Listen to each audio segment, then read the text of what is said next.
Voilà, c'est une parole d'imam. C'est l'imam qui l'a dit, l'imam de la grande mosquée de Paris qui l'a dit. Allô, paroisse Saint-Germain-des-Prés? Oui, bonjour, je suis bien à l'église. Oui, Oui. J'aurais un petit renseignement à vous demander, s'il vous plaît. allez-y. J'aimerais savoir quand est-ce que Jésus va descendre de sa croix. Parce que ça fait quand même un moment qu'il est perché là-haut. Écoutez, bon, c'est compliqué de vous répondre tout de suite comme ça. C'est pas une réponse facile à faire. Je crois que le Oui. mieux, ce serait que vous puissiez rencontrer un prêtre pour parler de tout ça. C'est des questions très importantes. Vous avez bien raison de vous poser la question. Maintenant, je peux vous dire que là, dans la foi de l'Église, le Christ, il est parmi nous. Il est pas, il est avec. Vous voyez ce que je veux dire? Il est présent parmi Il est nous. présent. C'est à quoi on croit. Mais il ne va pas descendre de sa croix un jour comme ça. Voilà, il est même ressuscité. Donc en plus, il est vraiment parmi nous ressuscité. D'accord. Voilà. Bah, je vous remercie. Je vais aller à Si vous, l'église. si vous voulez en parler plus précisément avec un prêtre, je pense que ça vaut vraiment la peine. Ce sont des questions très importantes qu'on ne peut pas régler comme ça en 5 minutes. C'est très important d'en parler, vous avez bien raison. D'accord, parce que j'ai un ami qui dit être Jésus. Alors est-ce que vous pensez que c'est possible qu'il soit la réincarnation de Jésus? Non, non, non, non, non, non. Ah. Non, non, on ne peut pas dire ça comme ça. Il ne s'agit pas d'une réincarnation. Hein, mais ça vaut vraiment la peine que vous preniez le temps d'en parler. Là, au téléphone, là, comme je suis un tout petit peu occupée dans le bureau. D'accord. C'est difficile, mais c'est très intéressant. Il faut surtout pas lâcher vos questions. Est-ce que je pourrais avoir le numéro du pape pour en parler avec lui, s'il vous plaît? Non, je ne connais pas le numéro du pape, mais un prêtre tout simple de toutes les paroisses peut tout à fait réfléchir avec vous à cette question-là. Et je vous conseille d'aller dans la paroisse la plus proche, l'église la plus proche de votre domicile ou là où vous êtes, et de trouver un moyen pour parler avec un prêtre de toutes ces questions-là. D'accord. C'est important. Hein, je vous remercie. Très bien. Merci, monsieur. De rien. Allah veille sur vous, madame. Allah veille sur vous. Putain, ça c'est pire comme son, ça. Oui, allô? Oui, bonjour, madame. Bonjour. Oui, je suis bien dans une entreprise de maçonnerie. Oui. Oui, alors j'aurais voulu avoir quelques informations, s'il vous plaît. Parce que je veux moi-même devenir franc-maçon et j'aimerais connaître les étapes à suivre. Je pense que c'est pas au bon moment de vous adresser. Bah, je pense que si, parce que moi j'ai un oncle qui est franc-maçon, il m'a dit qu'il a déjà fait de la maçonnerie normale et qu'après, avec ses années d'expérience, il est devenu franc-maçon. Donc il m'a dit que c'est le plus haut grade de la maçonnerie française. Écoutez, moi je vous propose plutôt de vous rapprocher de la chambre de commerce, parce que moi j'en ai aucune idée à ce niveau-là. Est-ce que je pourrais avoir un supérieur, s'il vous plaît? Il n'y a personne, c'est moi le supérieur. Ah, vous êtes la supérieure. Et vous ne savez pas me renseigner. Ben écoutez, C'est bien une à ce femme. niveau-là, enfin, moi je ne pas. Je suis pas. C'est pas moi qui peux vous renseigner sur des démarches plutôt administratives. Hein. D'accord. Est-ce que je pourrais avoir votre prénom, s'il vous plaît? Dans quel intérêt? Dans l'intérêt qu'on se voit très prochainement. Excusez-moi, mais je comprends pas trop là. Ne vous en faites pas, vous allez comprendre quand je serai devant votre porte. Comment? Vous allez comprendre quand je serai devant votre porte. Ben, dites-moi votre nom à votre tour alors. Moi, je m'appelle Pierre Laroche. Vous savez qu'un jour, vous allez vouloir sortir les poubelles à 21h du soir, avant d'aller vous coucher, et je serai devant votre porte d'entrée. Je vous attendrai, et je vais vous attraper par les cheveux, et vous traîner dans mon scénic. Ensuite, on va aller faire une balade en forêt, et vous ne reviendrez plus jamais. Vous comprenez, madame? Vous êtes encore au téléphone? Oui, je suis toujours là. Oui. Donc faites bien attention, parce que rappelez-vous que j'ai appelé l'entreprise qui est située à la 12 rue Gare à Ingré, dans le 45-140, et que je vais avoir votre adresse, et que vous n'avez pas voulu me communiquer les renseignements que je voulais. Donc je vais venir chez vous, et on va jouer tous les deux. On va très bien s'amuser dans la forêt. Vous comprenez? Écoutez, monsieur, votre numéro s'affiche. Mon numéro ne Donc s'affiche je pas. pense que là, je vais communiquer votre numéro à la gendarmerie, parce que ça commence à avoir vite et votre affaire. Allez-y, communiquez mon numéro, il ne s'affiche pas. Je ne suis pas un amateur, vous savez très bien. Vous et moi savions que mon numéro ne s'affiche pas. Vous savez que je peux vous retrouver. Vous savez que sur le téléphone, il est écrit numéro inconnu. Pardon? Vous savez que sur votre téléphone, il est écrit numéro inconnu. Sinon, donnez-moi le numéro qui s'affiche. Donnez-moi le numéro qui s'affiche. Vous savez qu'il n'y a aucun numéro. Monsieur, mais quel est le but de votre appel, là, en Le but fait? de l'appel. Vous voulez savoir le but de l'appel?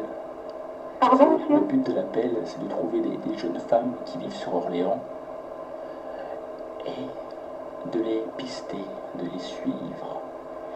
Et une fois que j'ai leur adresse, que je les suivis en voiture, parce que je vais attendre devant l'entreprise, et quand vous allez sortir ce soir, je vais vous suivre en voiture, vous le savez. Faites attention dans le rétroviseur. Et une fois que vous serez sorti de votre voiture et que vous allez rentrer chez vous, je vais rester devant votre maison à vous observer pendant des heures, et des heures, et des heures. Et un beau jour, quand vous allez sortir, je vais vous attraper par les cheveux et vous emmener dans les bois. Vous comprenez? Non, mais je ne vois pas l'objet de votre appel, monsieur. L'objet de mon appel? Je collectionne les cheveux des femmes, vous comprenez? Toutes les femmes que je tue, je les scalpe et je collectionne leurs cheveux. Vous comprenez mieux l'objet de mon appel? Monsieur, écoutez, vous êtes... Enfin, je comprends pas ce que vous êtes venu téléphoner au sein de l'entreprise. Je suis venu téléphoner au centre de l'entreprise parce que j'ai un Vous ami. cherchez des démarches, vous tournez sur les choses qui sont... J'ai un ami qui travaille ici. Monsieur. Il m'a dit que c'est vous qui répondiez au téléphone. Comment? J'ai un ami qui travaille ici et il m'a dit que c'est vous qui répondiez au téléphone. C'était un appât pour que vous restiez au téléphone pendant quelques temps, le temps que je puisse vous avoir. Vous comprenez? Maintenant, faites très attention, parce que le jeu a commencé dès maintenant. Maintenant, nous sommes en train de jouer. Chaque seconde compte. Chaque seconde que vous êtes en vie, que vous passez encore en vie, est précieuse. Vous le savez, vous n'avez plus longtemps à vivre. Dans une semaine ou deux, je pense que ce sera fini. Monsieur, écoutez, arrêtez d'être désagréable. Enfin, franchement, c'est n'importe quoi, votre harcèlement au téléphone. Ce n'est pas un harcèlement, c'est un jeu. Je ne vous harcèle pas, on est en train de jouer. Non, je ne joue pas du tout. Écoutez, je ne comprends pas votre démarche. Ce n'est pas parce que vous ne jouez pas. Ce n'est pas parce que vous ne jouez pas que le jeu s'arrête, madame. Il faut le savoir. Moi, j'aime bien jouer tout seul. Travail, non, monsieur, je ne comprends pas. Je voudrais bien savoir quand même pourquoi vous arrêtez ce genre de choses. Je vous ai expliqué pourquoi. Je vous ai expliqué que ce soir, je vais vous suivre en voiture jusqu'à votre domicile et que je vais vous observer. C'est ça le but de mon appel. Et en quel honneur? En quel honneur? Parce que j'adore suivre les femmes chez elles et les observer. Non, monsieur, c'est n'importe quoi, il faut arrêter quand même. C'est n'importe quoi? Vous pensez que c'est n'importe quoi? Non, je pense pas que c'est n'importe quoi. Est-ce que vous m'offensez? Est-ce que vous êtes en train de m'offenser? Franchement, je vois pas pourquoi. Excusez-moi, est-ce que vous seriez... Enfin, vous présentez sur des choses complètement bizarres, quoi. Enfin, est-ce que vous êtes en train de m'offenser en disant que vous ne comprenez pas le but de mon appel? Non, je vois pas, vous savez... D'accord. Enfin, vous êtes là, vous m'appelez, vous cherchez des, je sais pas quoi, des trucs francs-maçons, après, vous venez de la part de quelqu'un, vous ne pouvez pas me dire quoi, mais là, maintenant, vous m'agressez, là, au téléphone. Je ne vous agresse pas, je vous préviens de ce qui va se passer, d'accord? Je vous préviens à l'avance que je veux venir chez vous. Vous avez des enfants? Monsieur, ça ne vous regarde pas. J'espère que vous n'avez pas d'enfants, parce que vous savez que quand vous allez mourir, vos enfants, je vais retourner chez vous, et je vais m'en occuper personnellement aussi. J'espère pour vous que vos enfants ne sont pas à la maison. Non, mais écoutez, monsieur, pourquoi vous amusez à ce genre de conversation, franchement? Je ne m'amuse pas, je vous dis que vous êtes en train de jouer. Ben, pourquoi? Oui, vous ne vous amusez pas, vous jouez. Alors, il y a un problème quand même. Oui. Écoutez, est-ce que vous avez des enfants? Je vous pose la question une fois de plus. Mais pourquoi je vous répondrai? De la façon dont vous me parlez, vous m'agressez là au téléphone. Vous pouvez sauver la vie de vos enfants. Vous pouvez sauver la vie de vos enfants sur cette question. Comment? Vous pouvez sauver la vie de vos enfants en répondant à cette question. Attendez, monsieur, arrêtez. Est-ce que Enfin, vous on va avez... couper court à cette conversation, ça rime à rien. Enfin, Écoutez, je ne si sais vous pas ra- quel était l'objet de votre Madame, appel, si vous mais dans tous raccrochez, les cas, ça ne sert à rien, si monsieur. vous raccrochez, les conséquences seront encore pires. Ne raccrochez pas le téléphone. Si vous raccrochez l'appel, les sentences seront irrévocables. Vous comprenez? Ça part d'un tout petit truc, là, on monte sur une histoire rocambolesque. Écoutez, c'est moi qui fais les règles du jeu. Ce n'est Mais, pas vous. mais c'est ça, monsieur, je suis désolée, je suis sur mon lieu de travail, je suis en train de travailler. Voilà. Vous voulez peut-être J'ai que mes je vous... collègues qui sont là qui m'attendent, donc Et- je vais pas les faire planter plus Est-ce que vous longtemps. voulez que je vous rappelle sur votre numéro de téléphone, sur votre téléphone portable que j'ai déjà en ma possession? Ou est-ce que vous voulez qu'on reste sur cette ligne? Non, je ne me rappelais pas du tout. Enfin, Ah, vous ne voulez pas que je vous rappelle?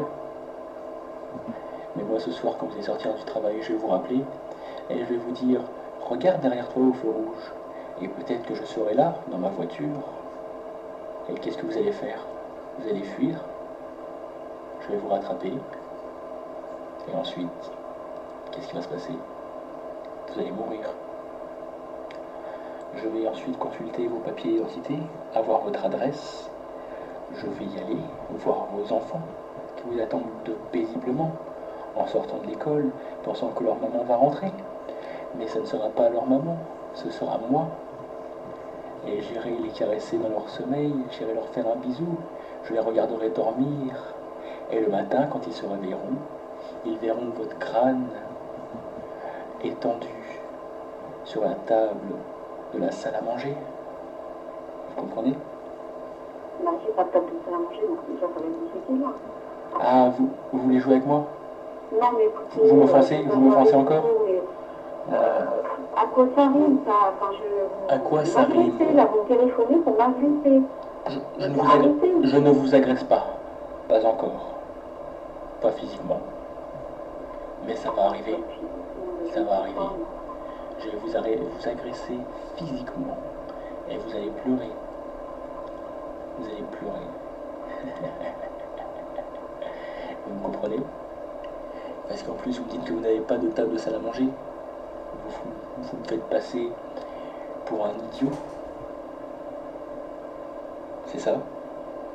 Non, monsieur. Est-ce que vous pensez que je suis idiot? Non, mais c'est cette conversation qui est, je sais pas. Cette conversation est idiote? La conversation que je vous tiens est idiote, ça veut dire que quelque part je suis idiot. Écoutez madame, je vais raccrocher le téléphone. Mais sachez que vos paroles vont vous coûter la vie. Faites attention ce soir en sortant du travail. Sur ce, je raccroche la conversation. Vous n'auriez jamais dû me dire que je suis quelqu'un d'idiot. Je pense qu'elle va chier dessus.